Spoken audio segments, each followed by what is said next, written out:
ha afectado a las familias venezolanas. ভেনেজুয়েলায় আঘাত হানা ভয়াবহ জোড়া ভূমিকম্পে ক্ষতি ও প্রাণহানির পরিমাণ লাফিয়ে লাফিয়ে বাড়ছে। জোড়া শক্তিশালী ভূমিকম্পের ক্ষত কাটিয়ে ওঠার আগেই আবারও কেঁপে উঠল ভেনেজুয়েলা। শনিবার স্থানীয় সময় বিকেল ৩টা ২০ মিনিটে দেশটির উত্তরাঞ্চলীয় আরাগুয়া রাজ্যের উপকূলে ৪.৮ মাত্রার আরও একটি শক্তিশালী ভূমিকম্প আঘাত হেনেছে। প্রলয়ঙ্করী এই ভূমিকম্পে এখন পর্যন্ত ৫১,০০০-এর বেশি মানুষ নিখোঁজ রয়েছেন। পাশাপাশি এই ঘটনায় মৃতের সংখ্যা বেড়ে ১,৪৩০ জনে পৌঁছেছে।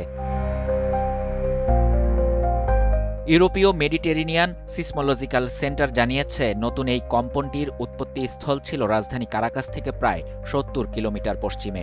নতুন এই ভূমিকম্পে তাৎক্ষণিকভাবে বড় কোনো ক্ষয়ক্ষতির খবর পাওয়া না গেলেও বুধবারের ৭.২ ও ৭.৫ মাত্রার প্রলয়ঙ্করী জোড়া ভূমিকম্পের পর একের পর এক আফটার শক পুরো দেশ জুড়ে এখন চরম আতঙ্ক বিরাজ করছে। রোববার আল জাজিরার এক প্রতিবেদনে এসব তথ্য জানানো হয়। ভূমিকম্পে সবচেয়ে বেশি ক্ষতিগ্রস্ত হয়েছে রাজধানী কারাকাসের উত্তরাঞ্চল। ধ্বংসস্তূপের নিচে এখনও বহু মানুষ আটকে পড়ে আছেন বলে ধারণা করা হচ্ছে। তাদের উদ্ধারে দিনরাত এক করে অভিযান চালিয়ে যাচ্ছে বিভিন্ন বাহিনী। ভেনেজুয়েলা ছাড়াও উদ্ধার কাজে অংশ নিয়েছে যুক্তরাষ্ট্র, মেক্সিকো, কলম্বিয়া সহ বিভিন্ন দেশের কর্মীরা। স্থানীয়রা বলছেন, ক্ষতিগ্রস্ত এলাকায় সরকারি উদ্ধারকারী দলের উপস্থিতি পর্যাপ্ত নয়।